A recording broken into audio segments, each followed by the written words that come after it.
Salam Indonesia, Anda menyaksikan berita terkini bersama saya Agus Jagatraya. Pemirsa, perayaan Hari Raya Suci Galungan dan Kuningan umumnya dibarengi dengan gejolak harga kebutuhan pokok seperti daging babi serta sembako.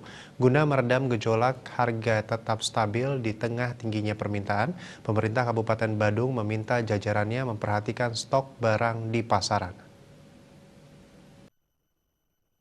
Dinas Pertanian dan Pangan Kabupaten Badung telah melakukan pendataan jumlah babi yang sudah siap potong guna memastikan Badung tidak kekurangan suplai daging babi. Kepala Dinas Pertanian dan Pangan Badung, Wayan Wijana, memastikan kesediaan babi menjelang Hari Raya Galungan aman. Populasi babi memang mengalami penurunan pasca ASF, namun kini masyarakat sudah mulai melaksanakan restocking. Pihaknya telah berkoordinasi dengan Gabungan Usaha Peternak Babi Indonesia (GUPI) Bali untuk memastikan ketersediaan daging babi. Di Kabupaten Badung pada Hari Raya Galungan ini jumlah babi yang siap potong sekitar 1.342 ekor. Dijelaskan harga babi hidup mencapai Rp40.000 sampai dengan Rp50.000 per kilogram. Sedangkan harga daging babi siap olah mencapai Rp82.000 per kilogram. Jika mengacu data pemotongan babi, Hari Raya Galungan sebelumnya sebanyak 1.062 ekor, jadi masih ada sebanyak 280 ekor babi yang lebih.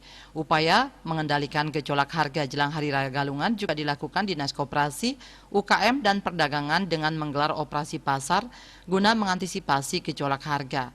Kadis Koperasi UKM dan Perdagangan Kabupaten Badung, Made Widiana, saat dikonfirmasi tak menampik perihal tersebut. Operasi pasar telah dilaksanakan di masing-masing kecamatan. Pihaknya berkoordinasi dengan pihak Bulog agar menyiapkan barang-barang kebutuhan seperti beras, gula pasir, minyak goreng, dan tepung. Parwata Bali Pos melaporkan.